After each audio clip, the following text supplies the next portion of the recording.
হরে কৃষ্ণ হরিনাম সংকীর্তন ইউটিউব চ্যানেলের পক্ষ থেকে আপনাদের সকলকে আবারও সুস্বাগতম। তো সামনেই আসতে চলেছে অপরা একাদশী ব্রতের উপবাস। তো আগামী 23শে মে শুক্রবার দিন জ্যৈষ্ঠ মাসের কৃষ্ণপক্ষের এই অপরা একাদশী ব্রত পালন করা হবে সারা ভারতবর্ষের প্রতিটা রাজ্যে সহ বাংলাদেশের প্রতিটা জেলায়।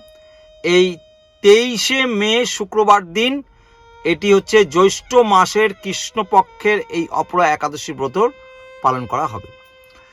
তো আমরা পূর্ববর্তী ভিডিও দিয়েছিলাম এই অপরা একাদশীর বিশেষ মাহাত্ম্য কথা, কিভাবে একাদশী ব্রত পালন করবেন, কি কি খাবেন, কি করবেন না করবেন, ডিটেলস আমাদের দেওয়া আছে, আপনারা দেখে নেবেন ওই ভিডিওটি।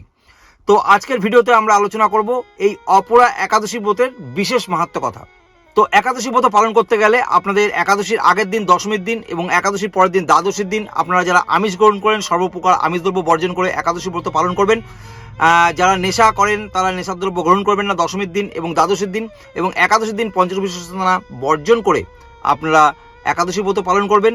এই একাদশী ব্রতের কথা ব্রহ্মাণ্ড পুরাণে উল্লেখ আছে।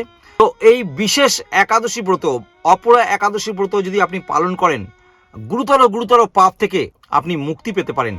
যেমন আপনার ব্রহ্মহত্যা, গোহত্যা, ভ্রূণ হত্যা, পরনিন্দা, পরস্ত্রী গৌরব, মিথ্যা ভাষণ, এই সমস্ত পূর্বকৃত পাপ যদি কেউ করে থাকে তাহলে এই অপরা একাদশীর ব্রত পালন করলে ভগবান অত্যন্ত কৃপা বর্ষণ করে সেই ভক্তকে সমস্ত পাপ থেকে মুক্ত করে দেন। কেমন? তো এই একাদশী ব্রতের শাস্ত্রে অনেক মাহাত্ম্য বর্ণনা করা আছে।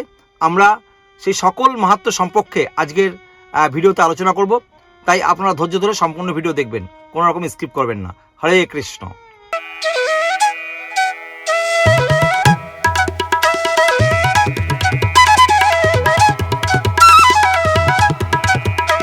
মহারাজ যুধিষ্ঠির ভগবান শ্রীকৃষ্ণকে বললেন, হে কৃষ্ণ, আগত জ্যৈষ্ঠ মাসের কৃষ্ণপক্ষের একাদশীর নাম কি এবং এর মাহাত্ম্যই বা কি, তা আমি শুনতে ইচ্ছা করি, আপনি অনুগ্রহ করে বর্ণনা করুন। তো ভগবান শ্রীকৃষ্ণ বললেন, হে মহারাজ, আপনি মানুষের মঙ্গলের জন্য খুব ভালো প্রশ্ন করেছেন। বহু পুণ্য প্রদানকারী, মহাপাপ বিনাশকারী ও পুত্র প্রদানকারী এই একাদশী অপরা নামে এই জগতে খ্যাত। এই ব্রত পালনকারীর ব্যক্তি জগতে প্রসিদ্ধ লাভ করে। ব্রহ্মহত্যা, ভ্রূণহত্যা, গোহত্যা, পরনিন্দা, পরস্ত্রী গমন, মিথ্যা ভাষণ প্রভৃতি গুরুতর পাপ এই ব্রত পালন করলে নষ্ট হয়ে যায়।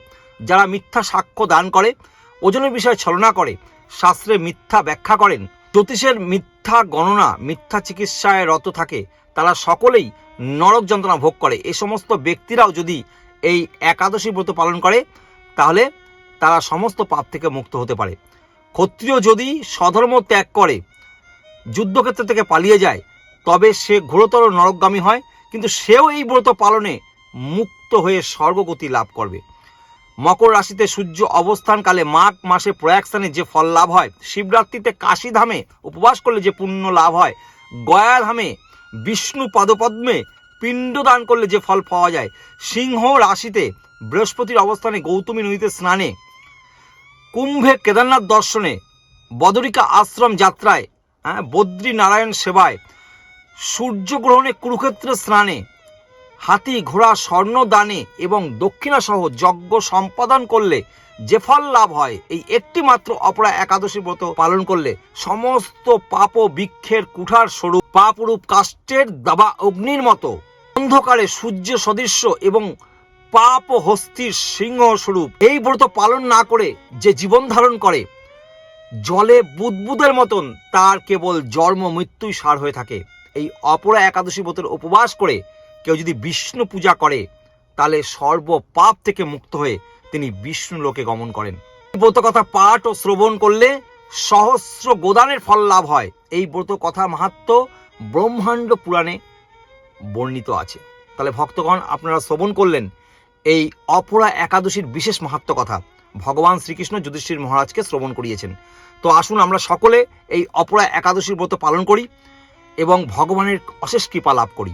আমাদের এই ভিডিওটিকে বেশি বেশি সংখ্যক সকলের কাছে পৌঁছে দিন, যাতে সকলে এই একাদশী ব্রত পালন করবার জন্য উৎসাহিত হয়। ভালো থাকবেন, সুস্থ থাকবেন, সদা কৃষ্ণ ভাবনাময় হয়ে থাকবেন। জগৎগুরু শিল প্রভুপাদ কি জয়। নিতাই গৌর সীতানাথ প্রেমানন্দের হরি হরি বল।